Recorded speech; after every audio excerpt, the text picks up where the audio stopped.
I'm watching your crumbs.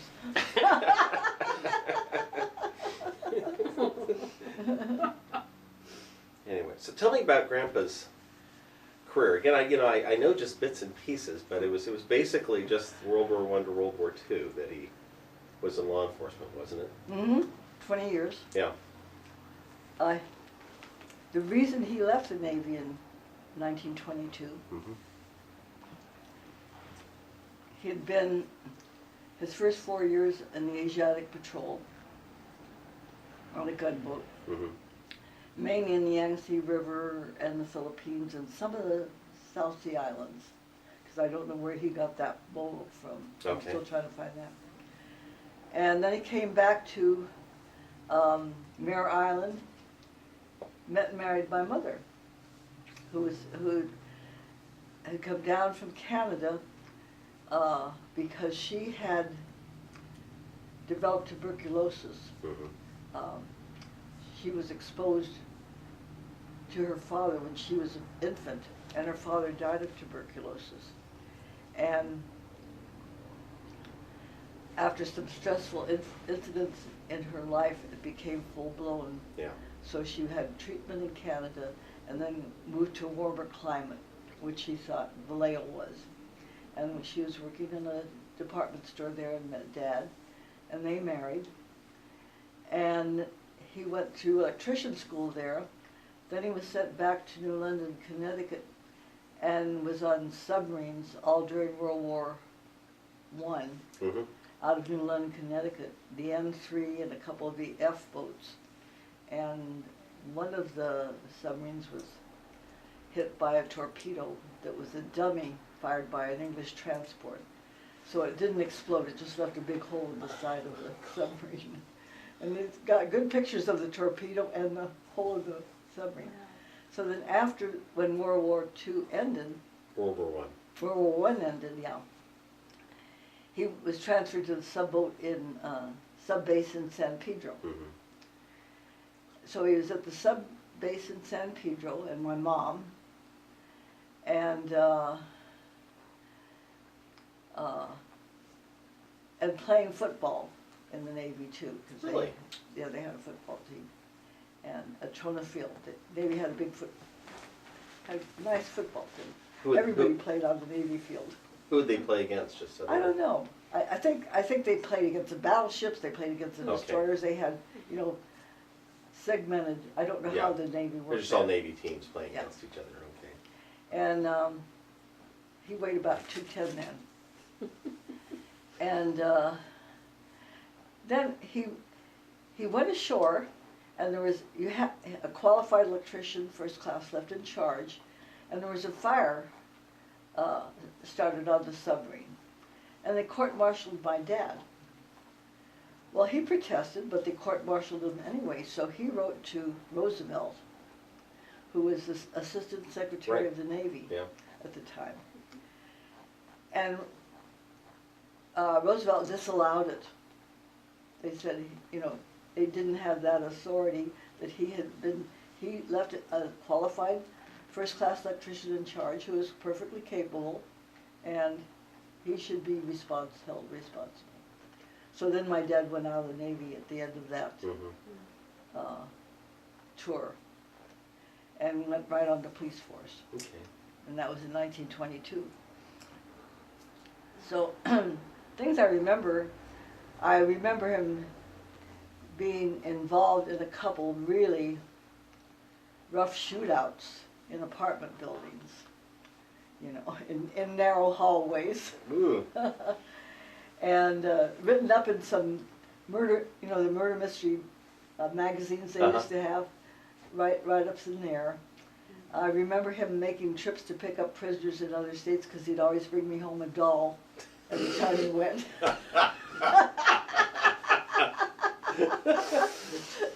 Usually they were Indian dolls or something like that, They were from Colorado or someplace. And then he had, I think I was in junior high, and he usually got off at 5 o'clock and came home. And sometimes he stopped at the B&B and had a drink before he came home, which is a local bar in the neighborhood. But he didn't come home this night. My mom kept waiting and waiting and waiting. And he didn't come home. And sometime during the night, Roscoe Soul, who was his partner,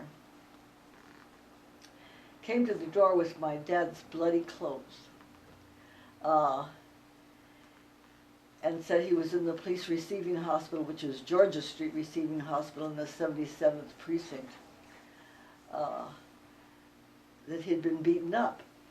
And what had happened, when he was coming home on Pacific Avenue and turned up 19th Street, a waitress he knew that was getting off duty at the B&B was there at the bus stop, and there were two guys talking to her, and she kept moving away from them, and they just kept following and talking to her. So he went around the block and came back and parked, and he said, "Why don't you fellas go on and walk down, let her alone, she just wants to wait for her bus to go home."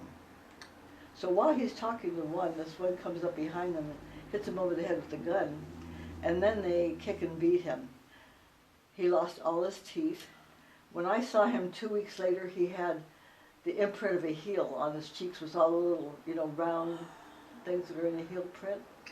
His eyes were just black and blue, and he couldn't open them. His legs were packed in ice, and he didn't have anything broken. His legs were the things that were most damaged, and his face.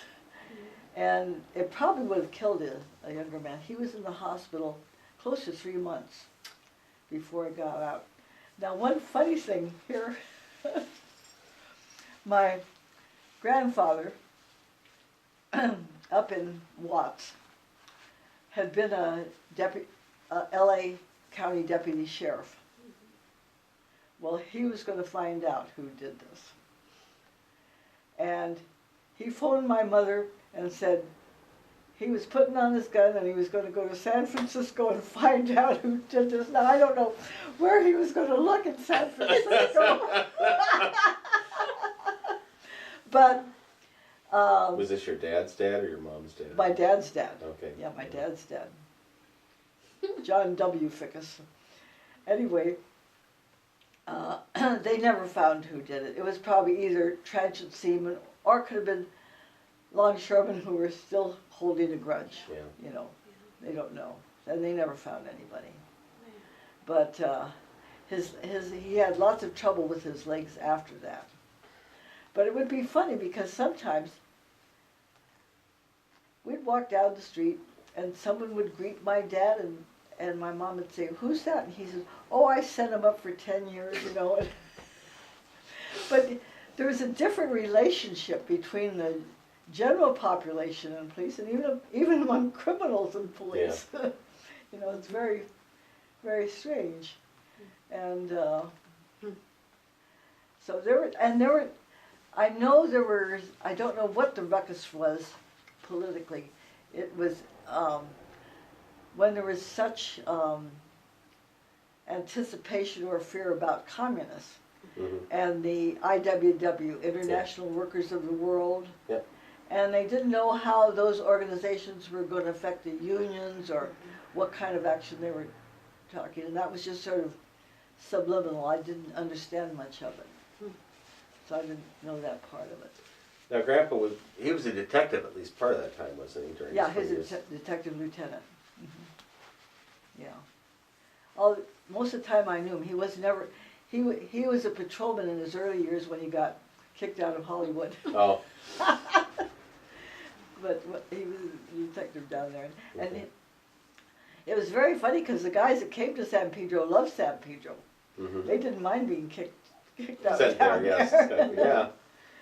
And they were a very nice bunch. In fact, when my dad died and they were having the services out at Fort Rosecrans, Red Henry, who is one of the detectives in the Bureau, came down and was at his funeral, which surprised me. I didn't even know they knew about it. Yeah. So that was nice. Yeah. So he had good years on there, and he enjoyed it. But the thing was, He retired December 41. Well, he decided he wanted to go back in the Navy. So he went down to the recruiting office and they told him he was 50 pounds overweight. Lose 50 pounds and you can come back in. Well, see, he was 48 or something like that at the time.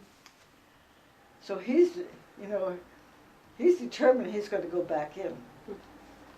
Well, it involved me because he and I would walk over the Palo Verde Hills. I don't know how many times I walked over those hills with him.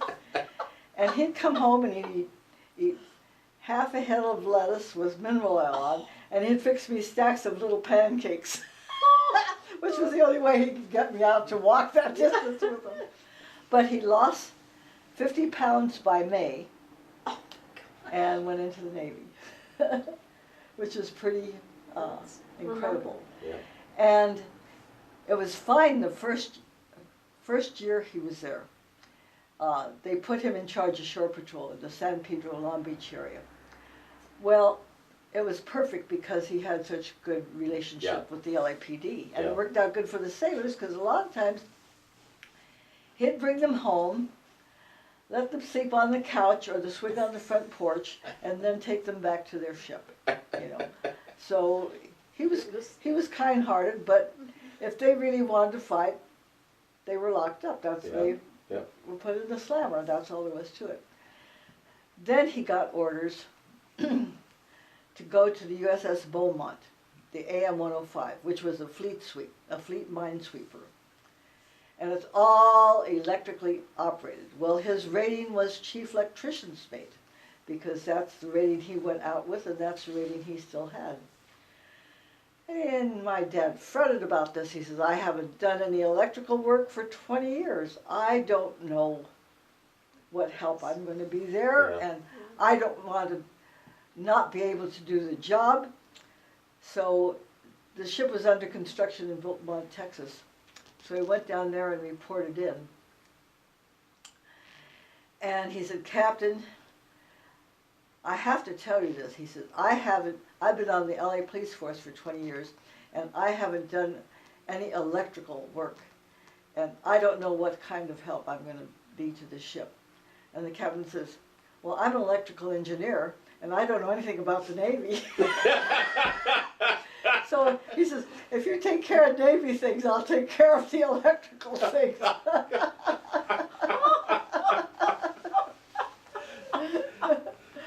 So they were mainly in the Atlantic, between the Atlantic and the Med, Med, looking for mines. Yeah. And it was really hard on his legs that had been damaged because it's not a big boat. It's a small boat, and the seas are rough. Yeah. And just hitting them all the time. He was in the Navy for about a year and a half, and he was sent to Pensacola. And so he said to the doctors at Pensacola, he said, well, if I could go back to the job I had first with the shore patrol, that would be perfect, he says, because I know police work, I know San Pedro, Wilmington, Long Beach area, and the guy said, well, if you're not fit for the Navy, you're not fit for anything. So gave him a discharge, which hurt my dad's feelings. Yeah. But that's what, things like that happen. Yeah, well, it's military.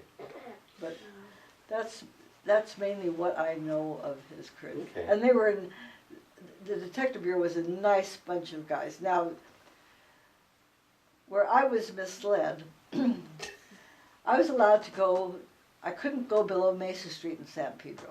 Because if I did, a police car would show up, pick me up, and take me home.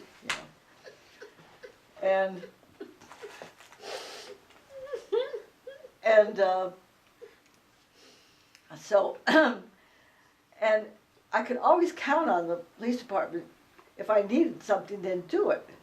Well, when I was in training, nurses training, a bunch of us went down to Long Beach to Belmont Park. There was a dance, not Belmont Park, it was down by the pier, but New Pike Belmont Park? Shores, Yeah. Belmont Shores.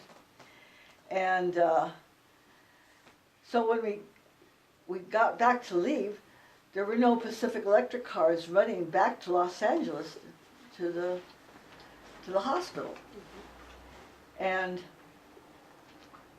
so I went to the police station in Long Beach, and there weren't any street trolleys running to San Pedro either, big red cars. They had stopped running. I said, if I could get a ride to San Pedro, I could spend the night there at my mother's house. And they looked at me and they said, well, we don't provide rides. And I said, well, can I stay here in the police station? Can I just call her and say I'm staying in the police station? They said, you can't stay in the police station unless we book you. You'll have to go down to the bus depot and sit in the bus depot all night and go home in the morning. So I go down to the Greyhound bus depot, which didn't really thrill me to spend the night sitting in that bus depot. Phoned my mother, told her where I was, and the police said, you can tell your mother that we'll check on you every couple hours to see that you're safe, you know. But that was a real shock to me. Yes. You know, what? They're not going to take me home? How come? They always took me home before, whether I wanted to go or not. But so there's a very family feeling with in the Detective Bureau, and they were very close with their partners. You'd have to be. Yeah. Yeah. Yeah. Like with a knife incident. Well, I was going to say, just so we have it on the record, talk about the knife incident. Roscoe Soul was my dad's partner. He was a really tall Texan and a very nice guy. And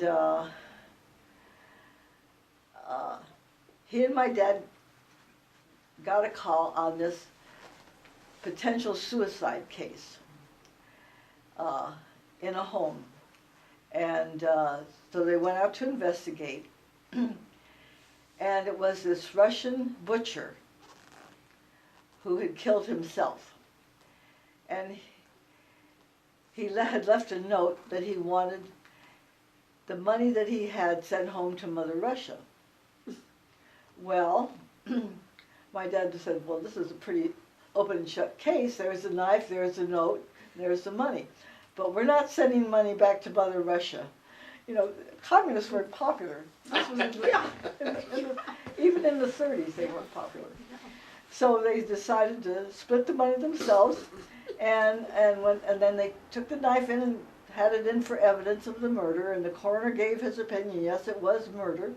And then Dad says, suicide? I mean suicide, excuse me, yeah. Yes. It was suicide. And Dad said to the coroner, well, when that knife comes out of evidence, can I have it? And he said yes. So who was he going to give it to? You know, he wasn't going to send that back to Mother Russia. So that's how Grandpa ended up with that knife. He'd always tell us the story of it, and it's a very good knife. It is. Well, it's... I used it just the other day. He brings it out to show company all the time. So, this is the knife of death. I'm using it to carve our meat. A Russian butcher killed himself with it. Yeah. People are either fascinated or really appalled. Yeah. Oh, that's amazing. But that was funny. That's great. That's great. So when did you first meet Dad? In junior high. He was one of the Point Furman boys, and he wasn't my favorite Point Furman boy. There was Stuart Pike, Bill Lusby, Ray Stewart, Glenn Griffith, and probably a couple others I can't think of right now. And we'd go, after school I'd take the bus out to Point Furman when they were going home, and we'd play football in the street till 5 o'clock, and we'd go to Stuart Pike's house because they had like a screen house where they had a pool table and we could play pool or we could dance and things like that.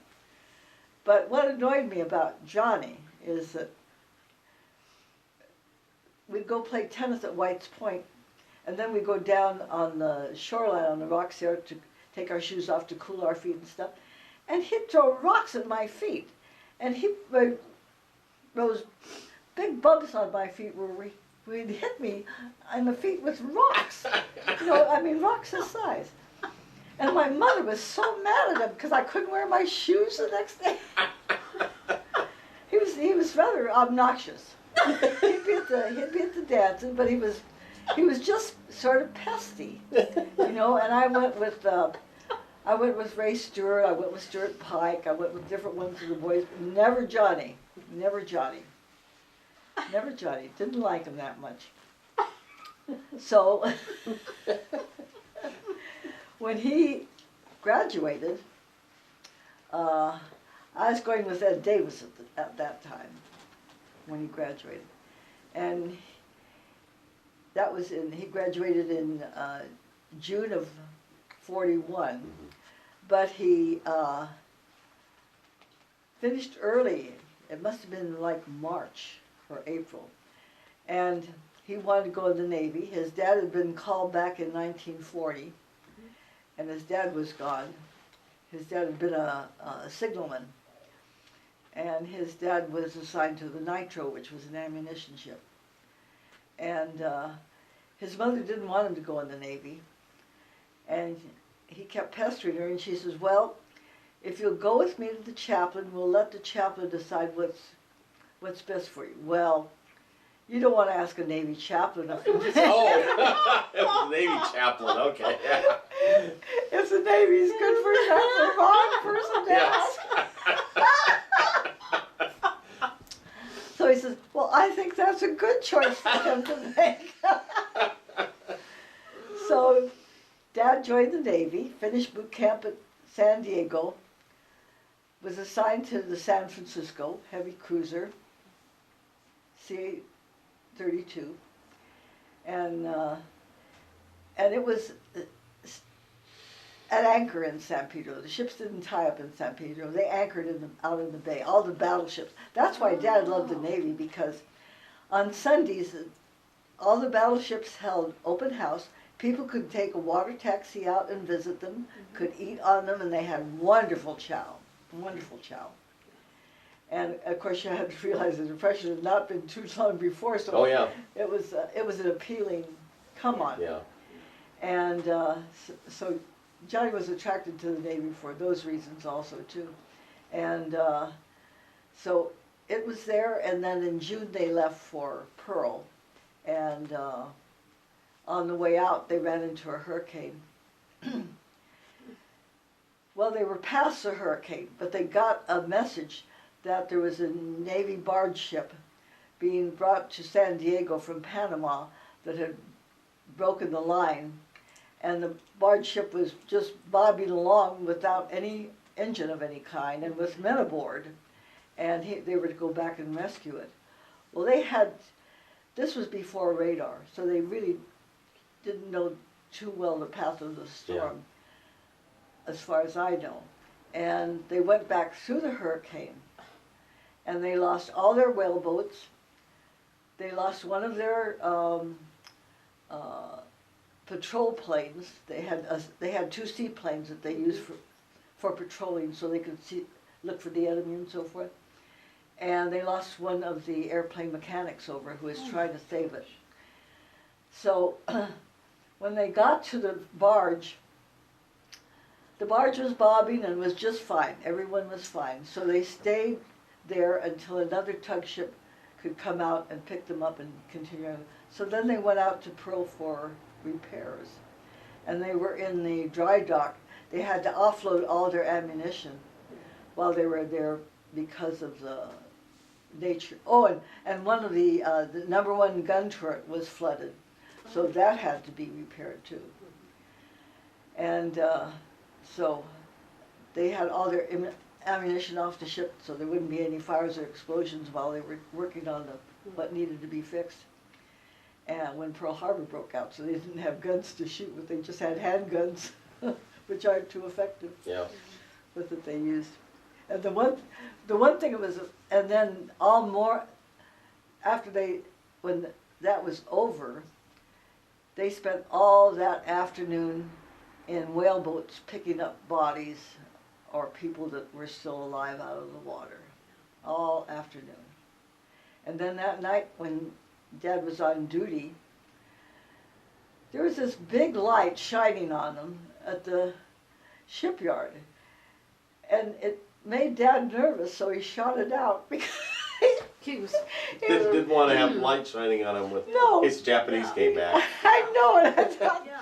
that could have started a whole different Yes. somebody hearing a gunshot Yep. going off.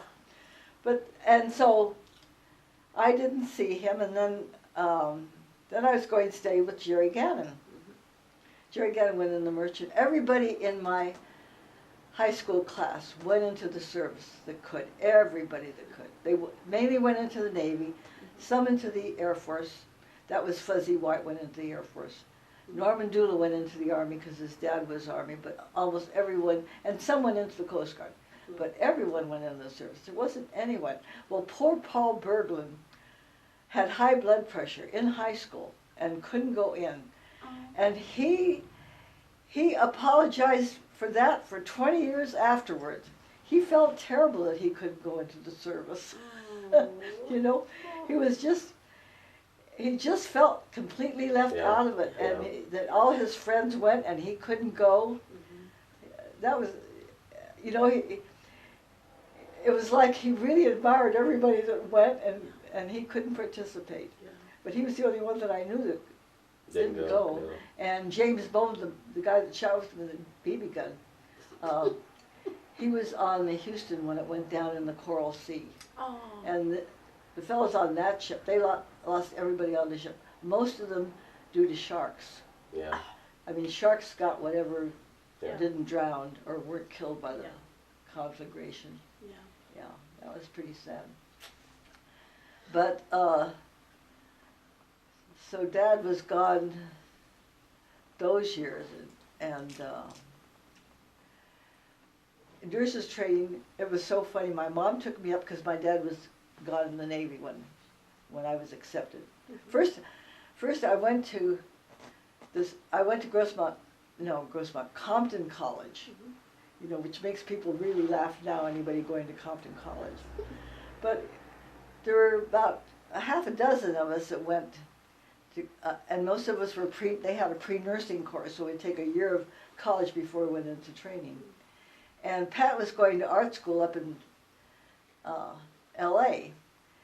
And then what was so funny, every now and then, I would just take the big red trolley with her up to LA, and we'd eat our lunch in Pershing Park, which is where all the bums hang out.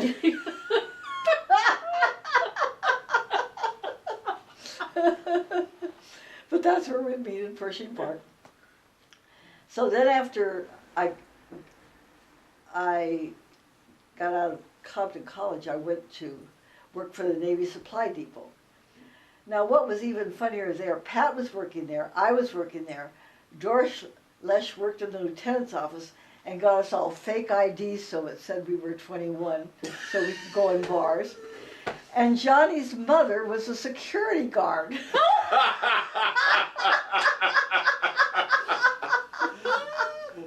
Now there's nobody more meek and mild than Johnny's mother. And the supply depot, there was a lieutenant in charge, there was Chief Swanson, and there was Kenny the sailor. They were the only Navy people there. All the rest were us civilian billing clerks and the warehousemen. And we would get these orders from the ship, and they would come in and they'd give us all these stacks of loose papers, everything that ship needed. And then we'd type up the bill of lading, and we had to find out the weights and dimensions, how it would be shipped, you know, and then send it back to the warehouse and they'd ship it out. Well, this one time I get this thing and it's for a flag bag. And they didn't have the weights and dimensions on it. And I thought, well, what did they use the flag bag for? And I thought, that can't be too big. Yeah. I sent it back. Chief Swanson comes in. Let me show you a flag bag. Well, he took me back in the warehouse, and here's this metal bin that's about 4 or 5 feet tall and about 6 feet wide, with compartments in. And what it holds are the signal flags. Oh. And each signal flag's in a different compartment that the flags have a hole in, so you can run them up and run your signals up, because that's what they depended on Yeah. a lot before, Yep. during wartime, when you couldn't use radio communications, you know. Yep. So I learned my lessons on the sides of that. And what was interesting, we had a cardboard model of a tanker, and it could show us where we could place planes on the tanker deck that they could take out to the Pacific. You know, the different types of planes. Yeah. So it was Wow. interesting, and we were very busy, but we probably set the Warriors back.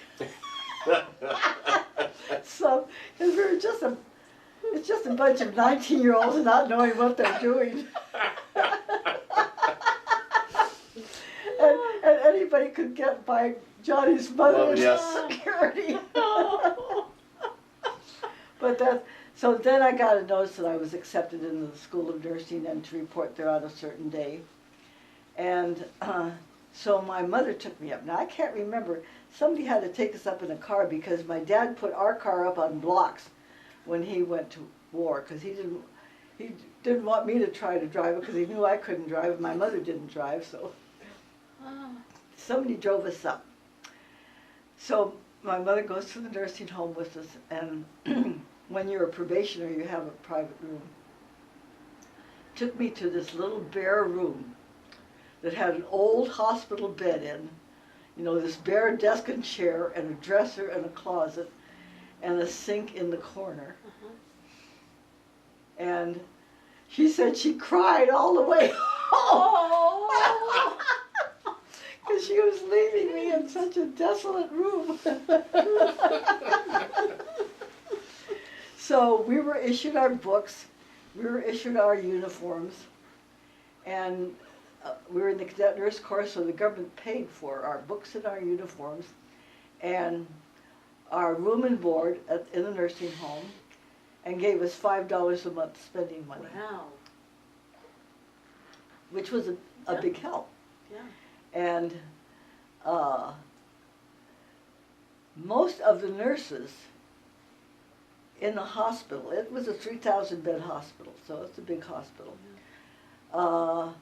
265 nurses had gone into the service from that hospital. So there was just a skeleton crew of nurses.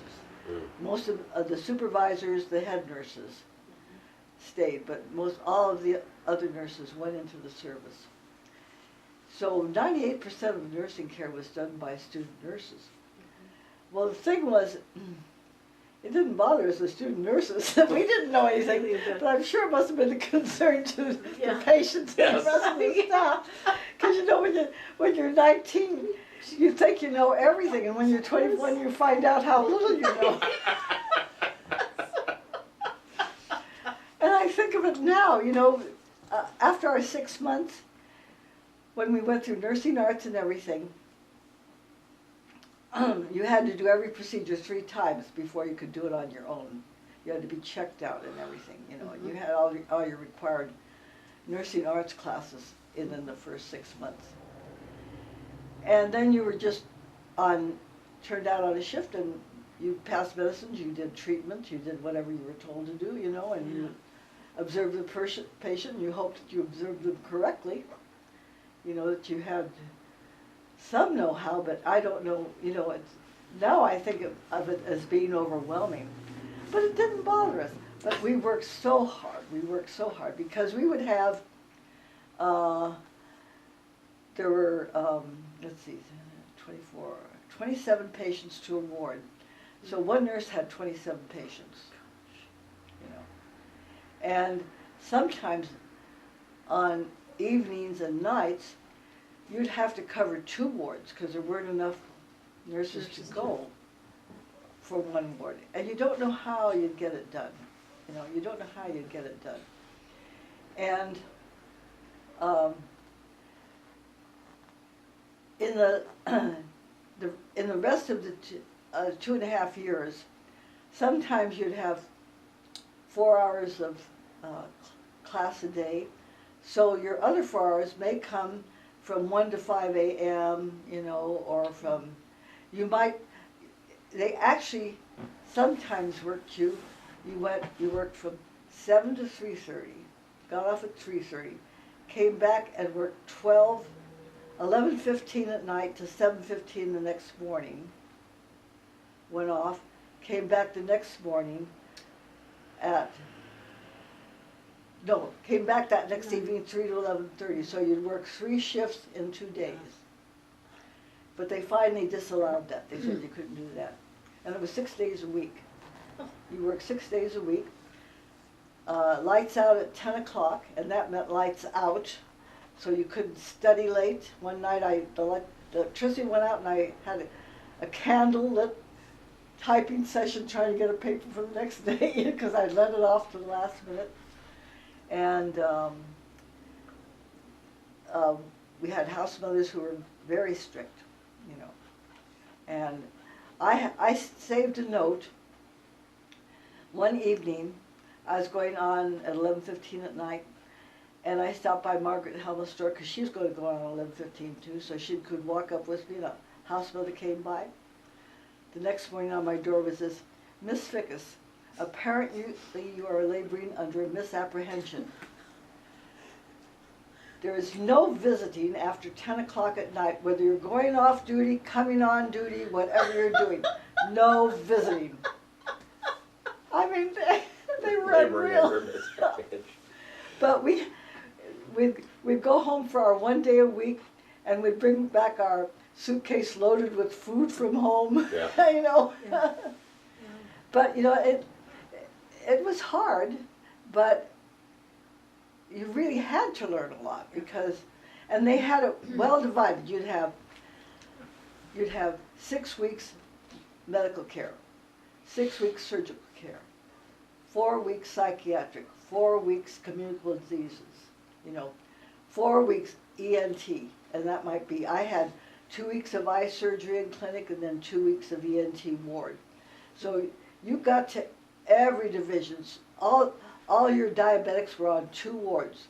So you got a month steady of all diabetics on your ward, which is a large number. You don't get that in a hospital. Yeah. And your pneumonias were on 2 wards. OB was a whole floor, and it was divided up between labor and delivery. 3 wards were normal deliveries. 1 ward was called infected obstetrics. So if you were born out of asepsis, if you were born in the hallway or not under sterile conditions, you went to that ward. They had a 30-bed preemie nursery, you know, and each ward had its own nursery too. So you had lots of good experience. Your cancer ward was 1 ward, your burn ward was 1 ward. So you got lots of good experience and saw lots of things that you didn't normally. Is this where the incident with the psychiatrist? I beg your pardon? Is this where the incident with the psychiatric doctor? The one I kicked? Yes. Yes. Is that where that happened? Yeah. Oh. Okay, so now you have to tell us about it. Well, this was close to my senior year, I think. Because the last 6 months of my senior year were electives. I was going to take operating room. And you had operating room in your chart too. But anyway, I was in psychiatry and I was on the men's psychiatric ward. And Mr. Carson was the one attendant I had with me. So it was he and I and 30 psychiatric patients, okay? So we get this admission about 8 o'clock at night. And these 2 MPs bring in this soldier who is just fighting every step of the way that didn't want to come in. And he's a big black man, and his arms are like the size of my thighs. So they put him in restraints on a cot, and the doctor gives him a mild sedative and examines him, you know. And Dr. Marvin. And So he writes his orders and goes to leave. And I said, well, Dr. Marvin, the only one I can't do is you have to take off his restraints and change his position every 2 hours. And I said, I understand the need for that, but I don't think Mr. Carson and I can do it. If you will be here when I take off the restraints, then I will try to do it, but I'm not going to try to do it without more help. And he was furious. He said, who do these student nurses think they are? When you're given an order, you're supposed to get it done. Nurses in the past weren't like this, and he's washing his hands, and he's going on, and I thought, I can't stand that, and I kicked him in the pants. And he looks like that, he looks around at me, he didn't say anything. And Mr. Carson comes up, he says, I'll swear you never did that. And here's my footprint on the seat of the car. So he never said another word. He walked off the ward. I never saw him again. He obviously didn't come back every 2 hours to Well, help you. I would phone the nursing supervisor, and I'd say, would you please call Dr. Marvin and ask him if he would come down so we could loosen the restraints on this patient. And she came down. She had the whole hospital look after her, so I was just, a blip. And I will loosen the restraints. And she said, yes, if I can get him, if you'll answer, or if anyone else will answer. Well, no one ever came down, and I didn't release him that night. Well, I would see him from time to time after that. Yeah. We'd pass on the staircase, and he'd look at me, and I'd look at him, and I'd go, well, all he has to do is go to the nursing director, and I'm out of here. I'm out of here. You don't kick a doctor. It's one of the best stories ever. And he, I spent the most miserable last 6 months until I got my pin and was out of there. Because I just knew he'd say something, but he never did. Which was really nice of him. Yeah. But I hope he understood.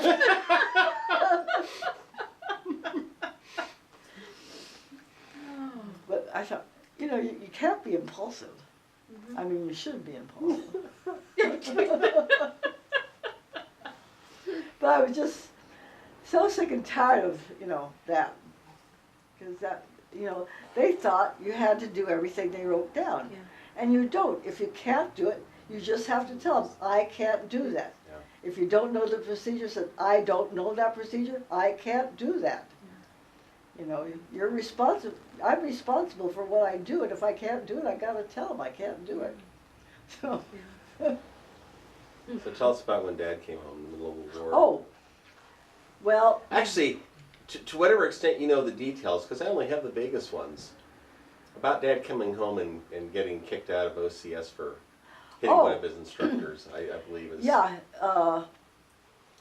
Well, the San Francisco had been in a number of battles and. Yeah. Well, the Battle of Guadalcanal was pretty devastating. Oh yeah, that's the one where the bridge is up in San Francisco. Yeah. Yeah, they were pretty well damaged. 126 men were killed that day. Yeah. In maybe a 2-hour period, and the day before that, a Japanese kamikaze had slammed in the rear end of the plane and killed 51 men. So things were very intense, and the ship was really. It managed to get back to San Francisco on its own power, but it looked like a mess. And it looked like a mess for a number of reasons. They had tried different camouflage paints on it, and they were just. I mean, it was a poor excuse looking of a ship. Yeah. By the time, and there was no such thing as routine maintenance during World War II. Yeah. And the San Francisco class was the largest ship that the Navy had because all their battleships were out of commission still. Yeah. So they got back, and then they went back to sea again. And they were in more battles in the Pacific, and then the Japanese were attacking in the Aleutians. So they went up to the Aleutians, and there was a big battle going on up in the Aleutians. And one of the ships mistook an island for a Japanese ship and was blowing the heck out of it. Until they discovered it was very foggy. Yeah. It was an island, it wasn't moving. But he got orders there to go to officers training school in Lafayette, Louisiana. So he was back there doing fine. But he was a little cocky because he was USN, regular Navy, and the other ones in the officers training school were USNR and hadn't been to sea. Oh. See, and he thought he was sort of a smart ass. Well, he was sort of a smart ass. And I don't know what happened. He got into an argument. I think it was with another student, not with an instructor. Okay. Because if it had been an instructor, I'm sure he would have been kicked out. Yes. Completely. But he got into a fight with somebody and was kicked out of OCS. And the Navy has a real keen way of getting back to you when you do something they don't like you to do. So they attached him to the Marine Corps at Camp Pendleton. You know, and if you've got orders, you report to them. It doesn't, you don't care what's it. So he gets a Camp Pendleton. They issue him Marine Corps gear, and they're making, it's the 3rd Marine Division, and they're making preparations to invade Guam and take it back from the Japanese. And they're going to build a joint communication service there. So Dad's to be attached to the joint communications service because he's a first-class radioman. Well, he has to go through all this Marine training, running on the beaches and stuff, and then they're sent up to Tanforan, which is a racetrack in San Francisco, and they're lodged in the horses' quarters while they're waiting for a transport in the stables, and then they're sent on a transport to Guam. And they're there for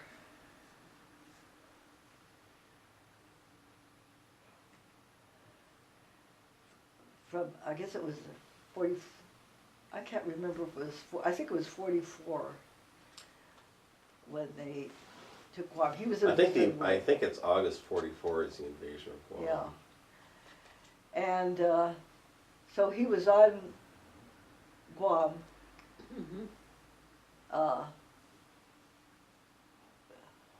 for the rest of the war. And they had it pretty well cleared out. There were still Japanese snipers on the island that would take out somebody now and then that were watching the movies. But the Marines were pretty well keeping them under control. They were just hard to complete. So then they came back. Yeah, July to August was the invasion of Guam. Yeah. So did you want me to tell about when? Well, actually, when he came home in 43? Yeah, when he came home in 43, when you guys first connected again after. Well, that was when the ship was up in San Francisco. They got back to San Francisco for repairs. So he came home, and I was going with Jerry Gannon at the time, who also I didn't realize you dated Jerry. Oh yeah, we were going steady. And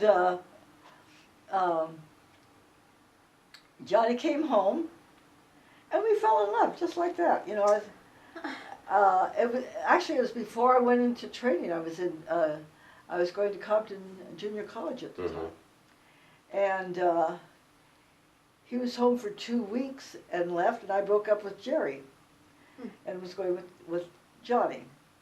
So then, when he was gone that time, I started getting this baloney that he knew I was going in the Navy, in the nursing, and he said, well, I don't want you to go in the Navy Nurse Corps. And I said, well, you can't tell me what I'm going to do or not going to do. I'm going to do as I please. You know, the first thing I did was buy black stockings when I was accepted into nursing school.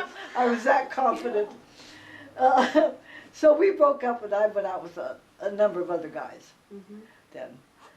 So then, and I managed somehow. Right now, I can't even believe it that I got engaged and was going to marry somebody December 31st. What was his name? Do you Johnny know? Oliphant. Okay. I can show you a picture of him, but I don't have the album in hand. Anyway, and he was a nice guy. Mhm. His interest mainly, his interest was really in music. And he played the organ, and he played the piano, and I met him, he was friends of other San Pedro friends of mine that were in the Coast Guard. He was in the Coast Guard. So, I was in the nursing home, and the phone rang, and Helmuth answered and said, "It's for you, Fickes." So I answered, and I said, "Hello," and he says, "This is Tommy." Well, I knew a Tommy, but this wasn't the Tommy I knew because he was on a PBY in the South Pacific. Yeah. And I said, "Tommy who?" He said, "Tommy Hawk." And you know, Oh God! Yes. I knew Dan who- has a corny